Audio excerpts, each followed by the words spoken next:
So आम्ही आता आमचा डे 2 चालू केलेला आहे आणि तो डे 2 आम्ही चालू केला बीचवरून. बरोबर ओळखलं तुम्ही. आम्ही जो दुसरा टर्टल हॅचिंग होता मॉर्निंग 7 AM तो सुद्धा अटेंड करायचं ठरवलं आणि बरोबर 6:45ला निघालो आणि 7 वाजता आम्ही इथे पोहोचलो. आणि सेम प्रोसेस सुरू झाली. त्यांनी इन्स्ट्रक्शन्स दिल्या, 1 बाय 1 टोपली ओपन करायला सुरू केलं. आणि आदल्या दिवशी इव्हिनिंगला ज्या टोपलीखाली निघाले होते त्याच टोपलीखाली पुन्हा 4 टर्टल्स आम्हाला बघायला मिळाले. सो आमचे दोघं टर्टल हॅचिंगचे एक्सपिरियन्स खूप फ्रुटफुल होते. आणि सेम पद्धतीने सगळ्या टोपल्या चेक केल्या गेल्या. ते जे 4 सापडले होते त्यांना टबमध्ये टाकलं गेलं आणि तो टब घेऊन आम्ही समुद्र किनाऱ्याकडे पुन्हा वाटचाल सुरू केली. सोमवारची सकाळ असल्याकारणाने फार कमी गर्दी होती. सो तो एक चांगला एक्सपिरियन्स मी सांगू शकेल. आणि सेम जसं मी तुम्हाला सांगितलं की तिथे एक मार्किंग केली जाते आणि त्या मार्किंगच्या बाहेर आपल्याला उभं राहावं लागतं आणि तिथून ते कासव सोडले जातात.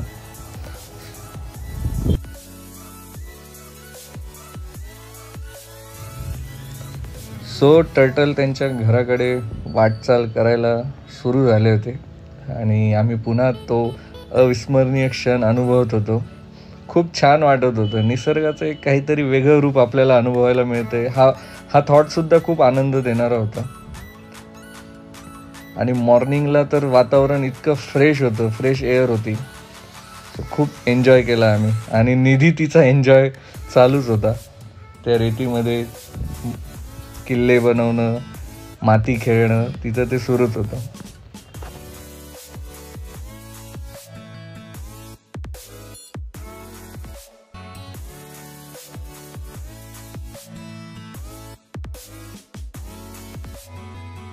सो आपला वेळाचा दोघं वेळचा जो टर्टल हॅचिंगचा एक्सपिरियन्स होता, my goodness. Thanks to my group जे माझ्यासोबत यायला तयार झाले. आणि ते कदाचित नाही म्हटले असते तर मला हा अविस्मरणीय प्रसंग किंवा अविस्मरणीय क्षण अनुभवता नसता आला. तुम्हाला असं वाटेल काय यार याच्यात काय अविस्मरणीय आहे किंवा काय विशेष आहे. सो येस, मला असं वाटतं की कुठल्याही ह्या निसर्गातल्या कुठल्याही स्पेसिसचं एवढं चांगल्या पद्धतीने जर संवर्धन केलं जात असेल आणि त्यांना त्यांच्या जीवनात पुढे जाण्याची संधी दिली जात असेल तर याहून चांगलं काय. कारण आजपर्यंत आपण बघितलं आहे की मनुष्य हा निसर्गाला कायम काही ना काही डॅमेज करत आलेला आहे. पण हे जे कृती आहे किंवा हे जे कार्य आहे की निसर्गाचा विचार करून निसर्ग चांगला ठेवण्यासाठी जो केला जातो आहे, म्हणजे आज टर्टल सेव्ह करण्याने जर काही निसर्गाच्या लाईफ सायकल्स बॅलन्स होत असतील ना तर याच्याहून चांगलं पुण्याचं काम काहीच नाही आहे. आणि काल आपण ज्यांना भेटलो त्यांनी आपल्याला जी काही माहिती दिली त्यावरून एक तर क्लिअर आहे की असे खूप काम आहे ज्यांना मोटिवेशनची गरज नसते, पण त्यांचा जो अल्टिमेट गोल असतो ना तो खूप खूप चांगला असतो. आणि इथे येऊन माझ्या त्या बेस्ट लर्निंग्स होत्या की विदाऊट मोटिवेशनसुद्धा तुम्ही काम करू शकता. जर तुमचा गोल खूप पॉझिटिव्ह असेल, त्याचा इम्पॅक्ट खूप पॉझिटिव्ह असेल आणि खूप मोठा असेल. बीचवरून आल्यानंतर मी आमच्या होमस्टेच्या बॅक साईडला जाऊन हा एक छोटासा व्हिडिओ बनवला ना की तुम्हाला एक आयडिया यावी की तिथं होमस्टेच्या बॅक साईडला खूप ग्रीनरी असते.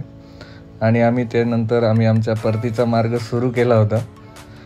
परत येताना आम्ही गेलो ते हरिहरेश्वरला. येस, ज्याला दक्षिण काशी म्हणून सुद्धा ओळखलं जातं. हरिहरेश्वरला तुम्ही खूप वेळा याचं नावही ऐकलं असेल. इथलं बीच खूप सुंदर आहे अशा पद्धतीचीही तुम्ही माहिती घेतली असेल. सो आम्ही ते प्रत्यक्षात अनुभवलं.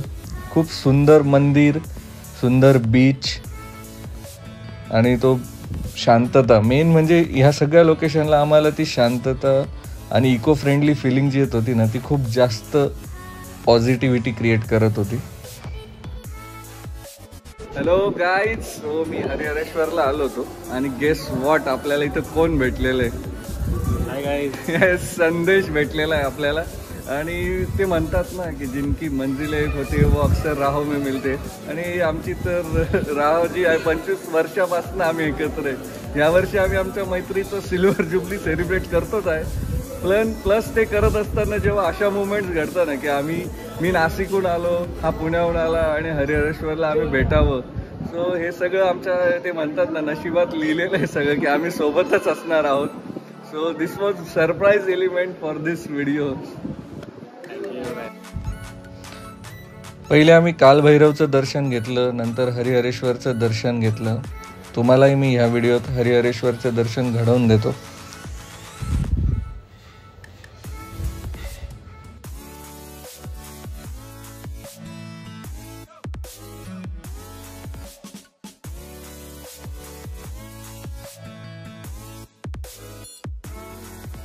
आणि दर्शन झाल्यावर मंदिराच्या बॅक साईडला एक अशी व्हॅली क्रिएट झालेली आहे. सो तिकडे ह्या पायऱ्या चढून तुम्हाला जावं लागतं. आणि जात असताना जो बीचचा नजारा आहे तो पण खूप सुंदर आहे. आणि त्या व्हॅलीजवळ पोहोचल्यावर तर विचारू नका, खूप सुंदर बीचचा नजारा आहे. सो त्या पायऱ्या उतरल्यानंतर तुम्ही समुद्राच्या एवढ्या जवळ पोहोचून जाता. तुम्ही बघू शकता व्हिडिओमध्ये.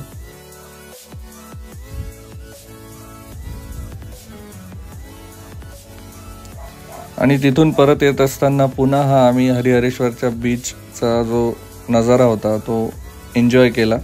आणि आम्ही आता आमच्या परतीच्या मार्गाला निघालो आहे. ही पार्किंग आहे हरिहरेश्वर बीचची. आणि येत असताना रस्त्यात आम्ही रत्नागिरी हापूस आंबाही घेतला.